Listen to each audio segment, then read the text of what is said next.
हर घर में एक कहानी होती है जो कहीं नहीं जाती, लेकिन आज हम वही कहानी आपको सुनाने वाले हैं। स्वागत है घर परिवार कहानियां में, एपिसोड 8, झूठ की चाबी। स्थान मल्होत्रा हाउस। सुबह का समय। भोर की रोशनी हवेली की पुरानी खिड़कियों से छनकर अंदर आ रही थी। नेहा बालकनी में खड़ी थी। उसकी आंखों में नींद नहीं थी। पिछली रात की घटनाएं अभी भी उसके जहन में घूम रही थीं। पापा की गिरफ्तारी, राघव मेहरा की वापसी और मां। सुमन मल्होत्रा के चेहरे पर वह रहस्यमयी डर। नेहा ने पीछे मुड़कर देखा। सुमन कमरे में चुपचाप बैठी थीं। उनकी आंखें फर्श पर टिकी हुई थीं। मां, नेहा ने धीरे से कहा, आप राघव को जानती हैं, है ना? सुमन चौंक गई। नहीं, मैंने बस नाम सुना है। नेहा उनकी आंखों में देख रही थी। मां, अब झूठ मत बोलिए। अगर हम पापा को बचाना चाहते हैं तो सच्चाई सामने लानी होगी। सुमन की आंखें भर आईं। उन्होंने कांपते हाथों से नेहा का हाथ थामा। तुम सच जानना चाहती हो? तो सुनो, यह कहानी बहुत पुरानी है और बहुत दर्दनाक भी। फ्लैशबैक 25 साल पहले। सुमन एक साधारण लेकिन तेज तर्रार लड़की थी जो दिल्ली यूनिवर्सिटी में पढ़ती थी। वहीं उसकी मुलाकात हुई थी राघव मेहरा से, एक स्मार्ट, करिश्माई लेकिन चालाक लड़के से जो अपने पिता की कंपनी में काम करता था। वो बहुत अच्छा लगता था शुरुआत में। सुमन की आवाज में दर्द था, उसके वादे, उसका साथ, सब कुछ सपने जैसा था। लेकिन जैसे जैसे वक्त बीता, उसकी असलियत सामने आने लगी। वह हिंसक था, शक करता था और नेहा ने पूछा। एक रात उसने मुझे जबरदस्ती एक पार्टी में बुलाया। वहां उसने कुछ ऐसा किया जिससे मेरी जिंदगी हमेशा के लिए बदल गई। मैंने उसी रात सब कुछ तोड़ दिया और अपने माता पिता के पास लौट आई। वो मुझे ढूंढता रहा, ब्लैकमेल करता रहा और फिर कुछ साल बाद मेरी शादी हो गई गिरीश से, जिसे तुम आज गगन मल्होत्रा के नाम से जानती हो। नेहा स्तब्ध थी। तो पापा को सब पता था? सुमन ने सिर हिलाया। हाँ, उन्होंने सब कुछ जानकर भी मुझे अपनाया, लेकिन उन्होंने मुझसे एक वादा लिया था कि मैं कभी उस अतीत को दोबारा नहीं जगाऊंगी। अब वर्तमान में हवेली में विजय आनंद दाखिल हुआ।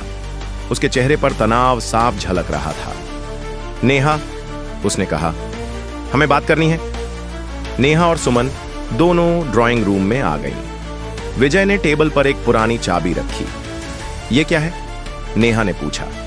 ये उसी तिजोरी की चाबी है जहां कंपनी के पुराने दस्तावेज रखे हैं।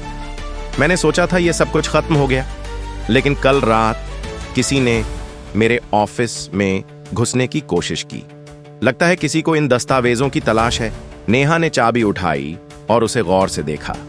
राघव, विजय ने धीरे से कहा। शायद, या फिर कोई और। स्थान पुलिस स्टेशन। गगन अब भी गिरीश के नाम से जाना जा रहा था। एक कुर्सी पर चुपचाप बैठा था। इंस्पेक्टर राजेश ने एक रिपोर्ट उसके सामने रखी।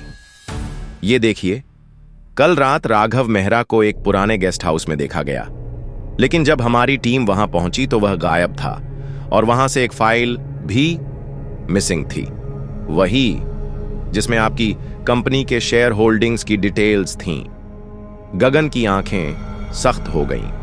मतलब वो कुछ बड़ा प्लान कर रहा है। हमें आपकी मदद चाहिए। आपकी बेटी नेहा बहुत आगे बढ़ रही है, लेकिन हम उसे अकेले खतरे में नहीं डाल सकते। गगन ने पहली बार मुस्कुराया। मेरी बेटी अब बच्ची नहीं रही, लेकिन हां, वो अकेली नहीं लड़ेगी। स्थान मालवीय नगर। एक पुराना लॉकर रूम। नेहा, सुमन और विजय एक पुराने लॉकर के सामने खड़े थे। चाबी विजय के हाथ में थी। उन्होंने तिजोरी खोली और अंदर से कई फाइलें, एक पुराना कैमरा और एक टेप रिकॉर्डर निकाला। यह कैमरा? नेहा ने पूछा। यह राघव के ऑफिस का है। मुझे नहीं पता यह यहां कैसे पहुंचा, लेकिन इसमें जो है वो बहुत जरूरी हो सकता है। नेहा ने कैमरा ऑन किया और वीडियो चलाया। स्क्रीन पर राघव मेहरा किसी से बात कर रहा था। अगर गिरीश पुलिस गया तो प्लान बी एक्टिवेट करना होगा, और सुमन, अगर उसने मुंह खोला तो मैं उसके पुराने राज लीक कर दूंगा। सुमन का चेहरा जर्द हो गया। ये सबूत काफी है, नेहा ने कहा। विजय ने सिर हिलाया। नहीं, हमें और चाहिए। राघव को सिर्फ गिरफ्तार नहीं करना है, उसे उसके ही जाल में फंसाना है। स्थान हवेली की छत, रात का समय। नेहा अकेली खड़ी थी, हवा में हल्की ठंडक थी। तभी उसके फोन पर एक मैसेज आया। अगर तुम्हें अपने पापा की जिंदगी प्यारी है तो कल शाम 6 बजे अकेले गेस्ट हाउस आना। आर। नेहा ने गहरी सांस ली। अब वक्त आ गया था सामना करने का। अगले एपिसोड में नेहा का राघव से आमना सामना। गेस्ट हाउस में छुपा बड़ा राज, एक ऐसा खुलासा जो सबकी जिंदगियां बदल देगा। अगर आपको यह कहानी पसंद आई तो लाइक, शेयर और सब्सक्राइब करें घर परिवार कहानियां चैनल को, ताकि आपको हर नई कहानी की अपडेट मिलती रहे।